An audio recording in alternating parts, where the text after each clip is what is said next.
A new dark money super PAC has emerged to funnel corporate money to establishment Democrats ahead of the 2020 election. Okay, this isn't a new story. Right. We saw this happen with Bernie Sanders last time, where it was, the Hillary Clinton team, the Democrats that have been running things forever, didn't want to give away their right to run things forever. So they started putting in a lot of money against Bernie Sanders. We're going to see the same thing again. By the way, while I'm on the topic, maybe you can help me with this. What in the hell is Elizabeth Warren doing making the rounds with Hillary Clinton? Maybe you can help me with that. It's very confusing and it's very disappointing. Elizabeth Warren has done a lot of great things, has a lot of great policies that I support. But going to Hillary Clinton for election help is very backwards. I mean, Hillary Clinton does not know how to win a presidential election. And maybe she's telling Warren, listen, here's all the horrible things that you shouldn't do because I did them.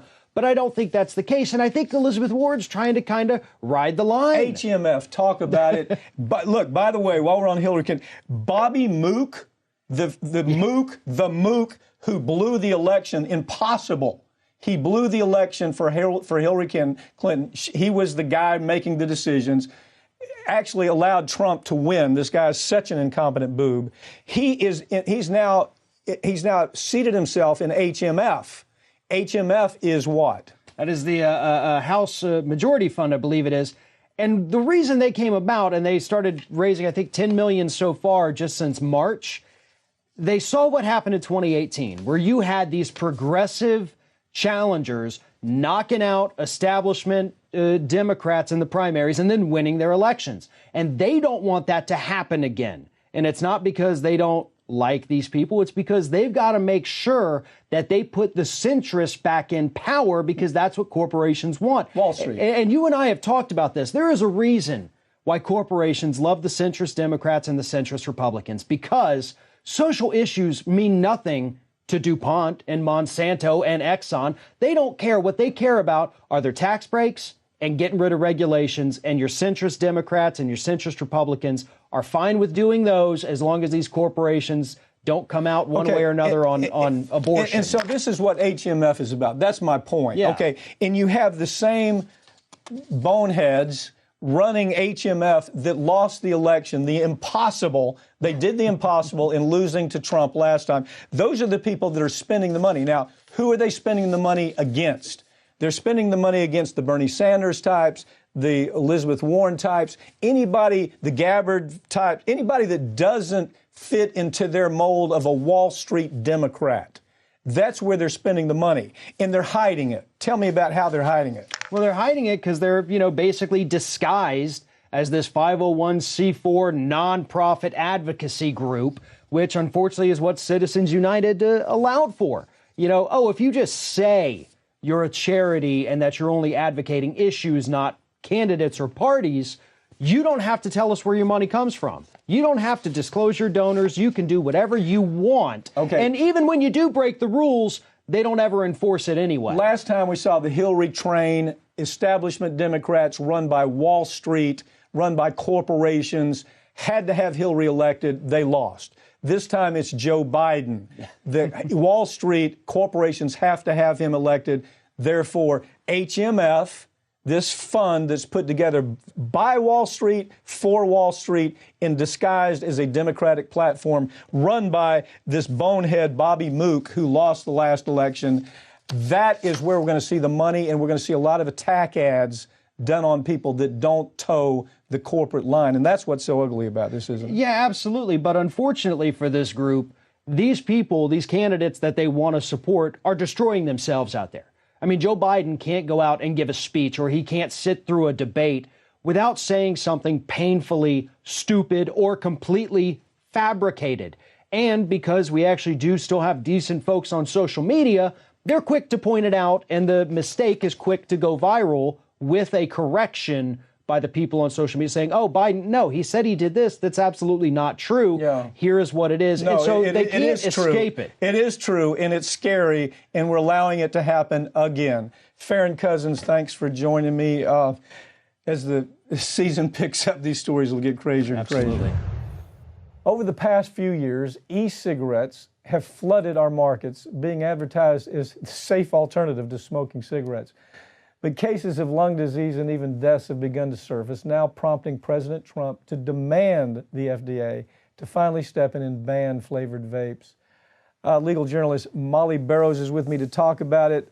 This is a big story. As a matter of fact, this major litigation that's getting ready to start, we're actually launching that litigation in Las Vegas at the annual meeting, biannual meeting that takes place with lawyers who specialize in these kinds of cases.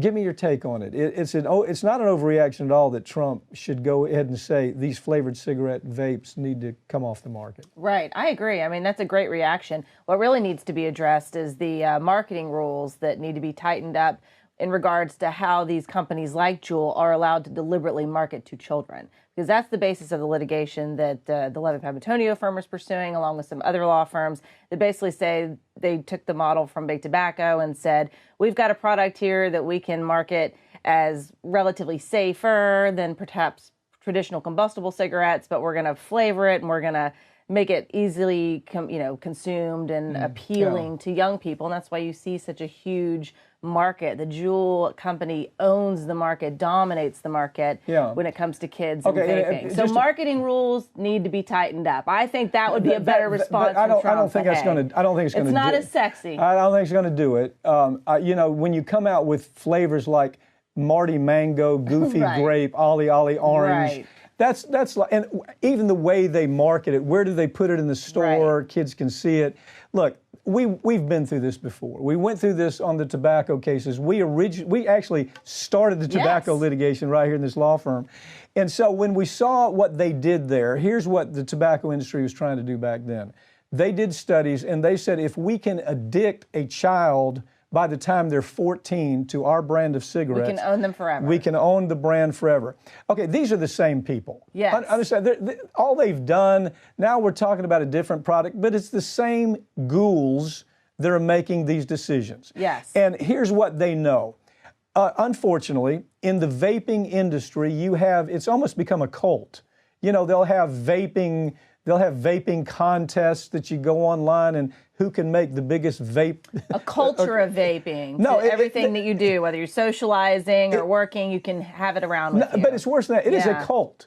When we do stories on vaping, the cult comes out because the industry has marketed so well. Now, what are the problems that we're seeing? What are we seeing with it? Well, we're seeing unexplained deaths. Of course, that's been the real concern now. You have 6 deaths so far. You have a number of cases of different types of lung disease that they believe are associated with vaping. And because it's relatively new on the market with the past 10 years, there's not a lot of research. They don't know exactly what is causing it, if it's certain chemicals. Because even though it's been marketed as a safer alternative than combustible cigarettes, you're still talking about inhaling highly addictive substances like nicotine, as well as these other chemicals that are used in the process of delivering that chemical to you. And so those are the problems, something called popcorn lung. Right. Well, name it. Here's the point. The argument is, well, you know what? It won't kill you like cigarettes. It's crazy. Yes, it will. It's a slower, more fun death. Yeah, the cigarettes, regular cigarettes may take 30 years, but now we're actually seeing changes, physical, anatomical changes within the respiratory system that is taking place with people who vape. And so, the cult wants to ignore it and say this isn't a problem. Okay, kids are having seizures. They're developing restrictive airway disease. Yes. This is diagnosed. This doesn't take 30 years to develop. And the worst thing about it, the thing that really is the angst here, is you actually had the CEO of Juul come out and basically admit, this is a problem. Kids shouldn't vape. Right. At the time he says that, everything he does contrary to that to market his product is completely different. Well, so that's why when the Trump administration says we're going to do everything that we can to protect people, especially kids, and we're going to start by removing flavored vapes off the market, to me, that's just such a, yes, it's knee-jerk. Yes, it's some sort of a reaction that at least says, hey, what's happening to our kids is wrong. But again, why can't we address the root of the problem? Why can't we get in there and say, hey, it's our own lawmakers that are affecting and allowing these marketing rules to allow these companies to openly lie like that? Well, most of the time, you always see the FDA at the heart of the problem, and they are here. Right. They're slowly reacting only because they, again, time after time, the FDA is shamed. Right. People have to die. People have to get sick. The media has to write about it. The regulator has to be called out and said, why don't you do your job? Right. Ultimately, the FDA gets around to it. In this situation, again, they waited too long. No regulations. Any mom and pop organization can start a vape store and sell whatever they want to sell. So this story has just begun. After Vegas, there's going to be some major litigation that takes place here. Right. Thanks, Pat. Thanks for joining me. Every year, 1 million hernia surgeries are performed in the United States. Unfortunately, some mesh implants that are used in these surgeries have caused complications, including infection and organ damage that led to surgeries to correct those problems. If this has happened to you, learn more about the hernia mesh lawsuit by going online to hernia.law or call us for a free consultation about your legal rights.